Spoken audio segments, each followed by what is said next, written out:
திரு நித்யானந்தம், பிறப்புக்கும் எல்லா உயிருக்கும் என தொடங்கி சமூக நீதி சமத்துவம் பேசிய வள்ளுவர் மீது சனாதன சாயம் பூசுவது சரியா அப்படின்னு கேட்குறாங்க.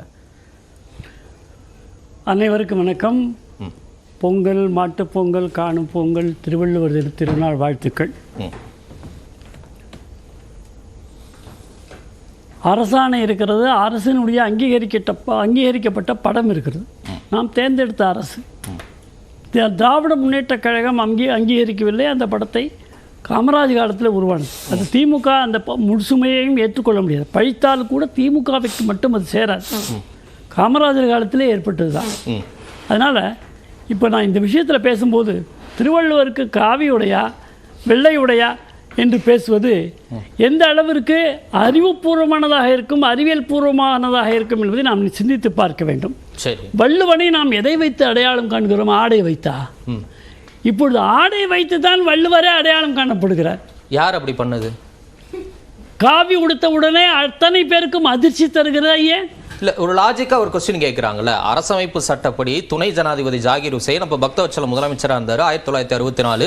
வேணுகோபால் சர்மா, பல தலைவர்கள், தமிழறிஞர்கள் எல்லாரோட ஒப்புதலும் பெற்று அங்கே இருக்கக்கூடிய ஒவ்வொரு புருவமும் தாடியும் வலது பக்கம் எவ்வளோ ஓலைச்சுவடி இருக்கணும், இடது பக்கம் எவ்வளோ இருக்கணும் ஆய்ந்தறிந்து வெளியிடப்பட்ட புகைப்படம், மத்திய அரசால் அங்கீகரிக்கப்பட்ட புகைப்படம். அதை ஆளுநர் மாத்துறார் அப்படின்னா அப்போ அவங்க கேட்க தானே செய்வாங்க. அது மாற்றுவது என்பதல்ல, அது அரசியல் சட்டப்படி குற்றம் என்றால் அவர் மீது நடவடிக்கை. ராஜ்பவன் சார், ராஜ்பவன்ல இருந்து ஒரு போட்டோ வருது அப்படின்னா அப்ப அது क्वेश्चन பண்ணுவாங்களா மாட்டாங்களா? சட்டத்திலே அரசியல் சட்டத்திற்கு எதிராக யாராவது செயல்பட்டால் அது கவர்னராக இருந்தாலும் நடவடிக்கை எடுக்க முடியுமா முடியாதா? இது தவறா இல்லையா? நீங்க என்ன நினைக்கிறீங்க? நான் தவறு இல்லை என்பது நான் என்னுடைய விஷயத்தை நான் அப்புறம் சொல்றேன். தவறாக நம்முடைய அரசியலமைப்பு சட்டத்திற்கு விரோதமாக அவர் செயல்பட்டார் என்று சொன்னால் உடனடியாக அவர் மீது நடவடிக்கை எடுப்பதற்கான வேலைகளைத்தானே செய்ய வேண்டும். எதற்காக அரசியல் செய்கிறார்கள்? என்ன செய்யறாங்க?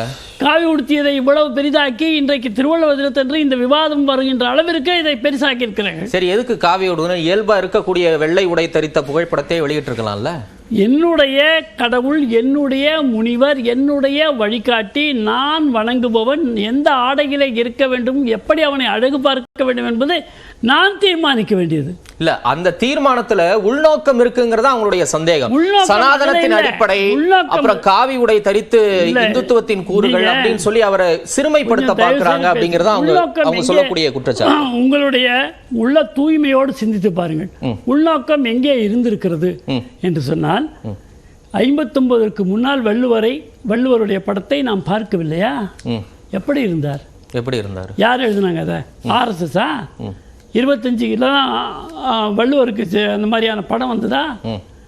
2000 ஆண்டுகளுக்கு முன்பு வாழ்ந்தவர் எப்படி இருந்தார் என்று அவர் காலத்திலே வாழ்ந்தவர்களை பார்த்தால் நமக்கு தெரியும்.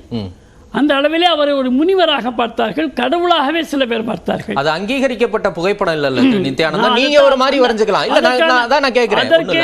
நான் சந்தேகத்துக்கே கேக்குறேன். உங்களுடைய கேள்விகளுக்கு நான் பலியாக முடியாது. இல்ல, நீங்க பலிலாம் ஆக வேண்டாம், பதில் மட்டும் சொல்லுங்க. வைத்து விட்டேன்.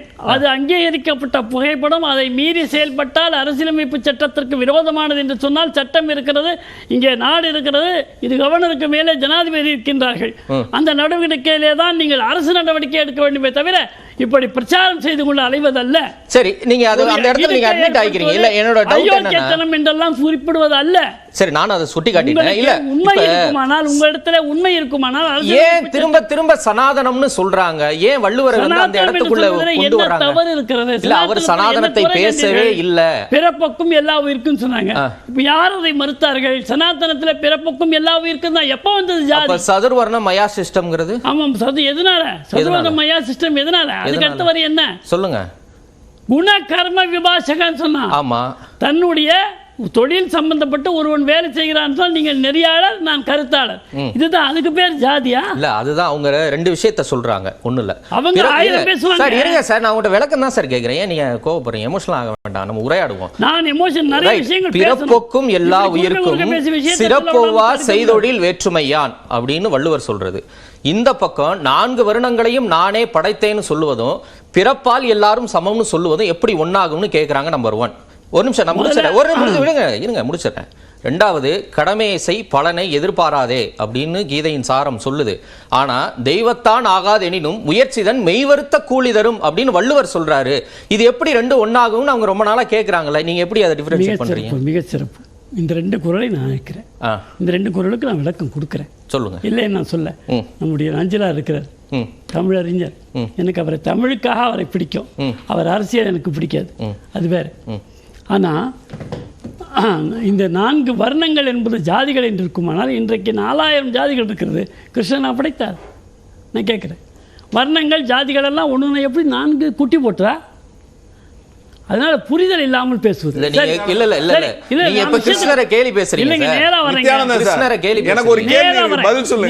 விஷயத்துக்கு வரேன். கோயிலின் கருவறைக்குள்ளார போய் நான் மணியாட்ட முடியுமா? காஞ்சிபுரத்துல இருக்கிற மடத்தினுடைய கோவில் கருவறைக்குள்ளார நான் போய் மணியாட்ட முடியுமா? சாமிக்கு தீபார்த்தனை காட்ட முடியுமா? திருவள்ளுவருக்கு காவி உடுத்தினால் மணியாட்டலாம், போங்களேன், அவ்வளவுதான். அது புரியல. இல்ல உங்க கேள்விக்கு இல்ல புரியல. இல்ல திரும்ப சொல்லுங்க. ஏன்னா நீங்க அட்மிட் பண்றீங்க. நீங்க அட்மிட் பண்றீங்க காவி போட்டா தான் நான் போய் மணியாட்ட முடியும் அப்படிங்கிறது. நான் காவி போடணும் போடக்கூடாதுன்னு முடிவு செய்யற இடத்துல நீங்க யாரு? திருவள்ளுவருக்கு காவி போட்டா மணியாட்டலாம் கவர்னர் சொல்றாருங்க. நீங்க காவி போட்டா போக முடியாது சார். உங்க நூல்ல இருக்கிற உங்க உடம்புல இருக்கிற பூணூல் அந்த பூணூல் போட்டா மட்டும் தான் கோயிலுக்குள்ள போக முடியும். அவர் பேசிட்டு இருங்க. ஏன் சரி சொல்லுங்க. தெய்வத்தால் ஆகாதெனினும் அப்படின்னா கடவுளால் தான் எல்லாம் ஆகும் அர்த்தம். அதனால தான் உண்மை போட்டான். அடுத்து முயற்சி தன்மை இவர்த்த கூலி தரும். தெய்வத்தால் ஆகாது. இருங்க பிரச்சனை. அவர் குறளை பத்தி கேட்டீங்க. குறள் எனக்கு தெரிஞ்ச சிற்றறிவில் நான் சொல்றேன். நல்லாவே சொல்லுங்க. தெய்வத்தால் ஆகாதெனினும் அப்படின்னு சொன்னா தெய்வத்தால முடியாதது கூட என்ன, தெய்வத்தால் எல்லாம் முடியும் என்பதுதான் அதில் தொக்கை நிற்கின்ற பொருள். சரி. மெய் வருத்த கூலி தரும். முயற்சியினுடைய மெய் வருத்த கூலி தரும்.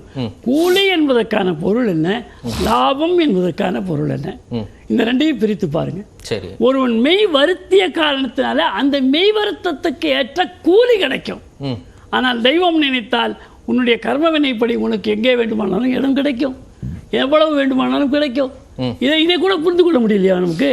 தெய்வத்தால கொடுக்க முடியலன்னா கூட அந்த வருத்தப்பட்டிருக்கிறதே, உடல் வருந்தி இருக்கிறதே, அதை தடுக்கின்ற அதிகாரம். நீங்க சொல்றது நான் சொல்றது ஏறக்குறைய ஒண்ணுதான் சார். நான் என்ன சொல்றேன், இல்ல தெய்வத்துக்கு ஒரு நிமிஷம் இருங்க. இல்ல உழைப்பவனுடைய ஊதியத்தை தடுக்கின்ற அதிகாரம் கிடையாது. என்னமும் மிகச் சரி.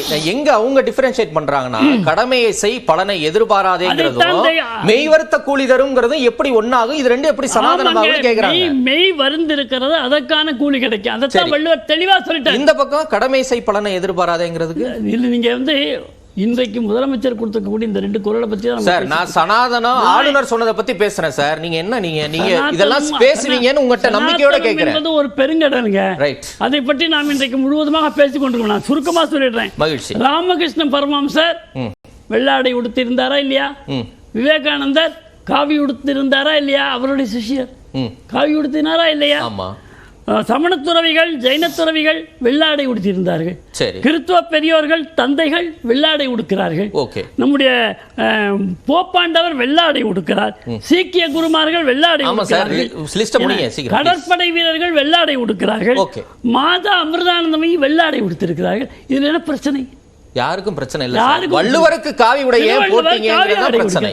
விவேகானந்தரை போல திருவள்ளுவரை பார்க்கிறார் ஆளுநர். இதில் தவறு இருக்கிறதா? நன்றி. தொடர்ந்து திரு பாலச்சந்திரன், ஏன் காவி உடை அணிஞ்சதை இவ்வளவு பெரிய ஒரு சர்ச்சையா பேச வேண்டிய அவசியம் இருக்கு? வள்ளுவர்னா அவர் கடையாடம் குறள் தான். இந்த உடை தரித்ததெல்லாம் வச்சு ஒரு அரசியல் பண்ண வேண்டிய தேவை ஏன் வருதுன்னு கேக்குறாங்க.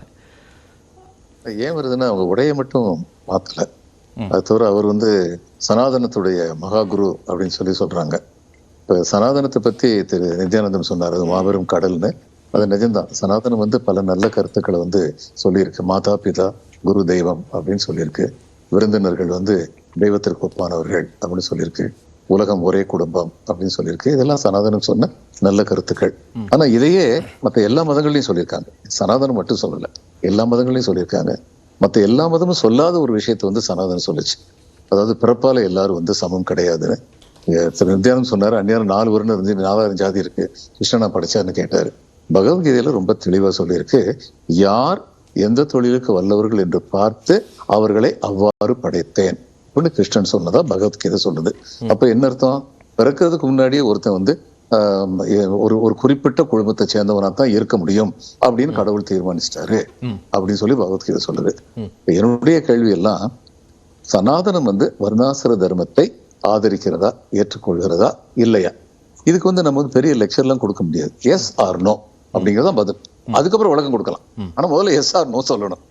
எனக்கு தெரிஞ்ச மட்டும் சனாதனத்துல சம்பந்தப்பட்ட பெரியவங்க, சனாதனத்தை எதிர்த்து பெரியவங்க, எல்லார்கிட்டையும் சனாதனத்தை படிச்சவங்க எல்லாருமே அவங்க எல்லாம் சொல்றது வந்து ஆமா சனாதனம் வர்ணாசிர தர்மத்தை ஏற்றுக்கொள்கிறது அப்படின்னு சொல்றாங்க. வர்ணாசிர தர்மத்தை ஏற்றுக்கொள்கிற ஒரு சனாதனத்தின் மகா குரு அப்படின்னு வள்ளுவர் சொல்றது வள்ளுவருக்கு இழைக்கப்படுகின்ற ரொம்ப பெரிய அநீதி அப்படிங்கறதுல சந்தேகமே கிடையாது. ஏன்னா பிறப்புக்கும் எல்லா உயிர்க்கும் அப்படின்னு சொன்னாரு. இது வந்து எப்படி வேணாலும் குறளை வந்து நம்ம வந்து விளக்கம் கொடுக்கலாம். தெய்வத்தால் ஆகாத எனினும் முயற்சி தன் மெய்வருந்த கூலி தரும்புறதுக்கு திருநெல்வேலியில் தெய்வத்தால் ஆகாது எனினும் அப்படின்னா என்ன, தெய்வத்தால் ஆகாது ஒண்ணுமே கிடையாதுன்னு அர்த்தம் அப்படின்னு சொல்லி சொன்னாரு. ஆனா வள்ளுவர் சொன்னது என்ன சொன்னாரு, தெய்வத்தால் ஆகாதுன்னு ஆயிடுச்சுனாலுமே நீ எவ்வளவு முயற்சி பண்ணி அந்த அளவுக்கு உனக்கு வந்து கூலி கிடைக்கும் அப்படின்னு சொன்னாரு. அப்ப நீ எந்த அளவுக்கு முயற்சி பண்ணி அந்த அளவுக்கு கூலி கிடைச்சாலே ஒருத்தனுக்கு போதும், அதை விட செல்வத்தை கொட்டி கொட்டி கொடுக்க வேண்டியதில்லை. அதனால வள்ளுவர் சொன்னது வந்து சனாதன தர்மத்திற்கு, சனாதன தர்மத்தை ஏற்றுக்கொண்ட கருத்துக்கள் இல்லை. இல்ல நம்ம வழிபடக்கூடிய கடவுள்களின் பெயர்லாம் அதுல நிறைய வருது. இந்திரன் வருது, அதாவது ஐந்தவித்தான் ஆற்றல் அகழ் விசும்புல் ஆர்கோமான் இந்திரனே சாலுங்கரி அந்த குறள் வருது. அந்தனர் என்போர் அறவோர் அந்த மாதிரியான குறள்கள் வருது. இது மாதிரி பல குறள்கள்ல வந்து ஆமா. ஆனா அந்தனர்ங்கிறது குறிப்பிட்ட குடும்பத்தை அவர் சொல்லலையே. தென்புலத்தார் தெய்வம் விருந்தொக்கள் தான் என்றாங்க ஐம்புலத்து ஆரோம்பல் தலை. இதெல்லாம் வள்ளுவர் வந்து தெய்வ நம்பிக்கை உடையவர். இந்திரனை குறிப்பிடுகிறார், பெருமாளை குறிப்பிடுகிறார், பல இடங்கள்ல அந்த சான்றுகள்லாம் இருக்கு. அப்புறம் ஏன் அவரை சனாதனத்தின் அடையாளமா நம்ம சொல்லக்கூடாதுன்னு கேட்கிறாங்கல்ல, அதை எப்படி புரிஞ்சுக்கிறது? தெய்வத்தை ஏற்றுக்கொள்றது வேற, சனாதனத்தை ஏற்றுக்கொள்றது வேற. தெய்வத்தை இஸ்லாமும் ஏத்துக்குது, கிறிஸ்தவமும் ஏத்துக்குது, சைவமும் ஏத்துக்குது, வைணவமும் ஏத்துக்குது, சாக்கியம் ஏத்துக்குது, எத்தனையோ மதங்கள், இந்தியாவில் பிறந்த எத்தனையோ மதங்களும் ஏத்துக்குது. ஆனா தெய்வத்தை ஏத்துக்கிறதும் சனாதனத்தை ஏத்துக்கிறது ஒண்ணு கிடையாது. சனாதனத்துடைய சில கோட்பாடுகள் வந்து மனிதர்களை வந்து பிரிச்சு வைக்கிறது. அதை வந்து அவர் ஏத்துக்கிட்டதா எங்க இருக்கு? அவர் தெய்வத்தை ஏத்துக்கிட்டாருன்னு வச்சுக்குவோம். அவர் சொல்ற தெய்வம் வந்து சனாதனம் சொன்ன தெய்வமா? அதனால சனாதனத்தை ஏத்துக்கிட்டான்னு எப்படி சொல்ல முடியும்? நிச்சயமாக சொல்ல முடியாது. சனாதனத்தின் குருனே சொல்லிட்டாரு. திரு ரவி அவர்களுக்கு ஸ்பீச் ரைட்டர்ஸ் இருப்பாங்க, எந்த ஒரு கவர்மெண்ட் ஸ்பீச் ரைட்டர்ஸ் இருப்பாங்க. இந்த அனுகூல சத்துருன்னு சம்ஸ்கிருதத்துல சொல்லுவாங்க, கூட இருந்தே குழி வரிக்கிறவங்கன்னு. அது மாதிரிப்பட்ட சில பேர் வந்து திரு ரவியுடைய ஸ்பீச் எல்லாம் எழுதி கொடுக்குறாங்களோன்னு எனக்கு சந்தேகமா இருக்கு. இவர் போப்பும் இவரும் சேர்ந்தா வள்ளுவத்தையே மாத்திட்டாங்க அப்படின்னாங்க. ஆன்மீக நீக்கம் செய்திருக்கிறாங்க. அது ஆன்மீக நீக்கம் வந்து திட்டமிட்டு நடந்திருக்கு. அவர் குறிப்பாவே சொல்றாரு, கிறிஸ்தவ மத பாதிரியார்கள்னே சொல்றாரு. அவரு யாரு எந்த வார்த்தையை சொல்லாங்க, என்ன திட்டமிட்டு நடத்தினார்கள் விளக்கமும் சொல்லணும். சும்மா திட்டமிட்டு நடத்தினார்கள் அப்படின்னு சொல்லிட்டு போக முடியாது.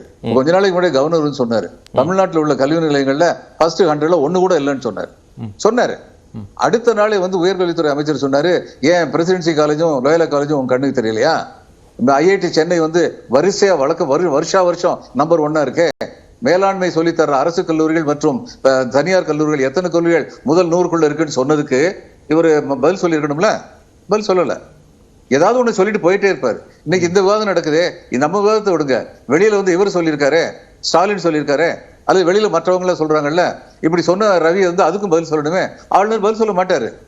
தூவிட்டு போய்கிட்டே இருக்கிறது வந்து ஒரு ஆளுநர் பதவியில் இருக்கிறவருக்கு அழகு கிடையாது. ஒரு கருத்து சொன்னா அந்த கருத்துல நிக்கணும். அந்த கருத்தை பத்தி யாராவது மாறுபட்ட கருத்து சொன்னா தன்னிலை விளக்கம் கொடுக்கணும்.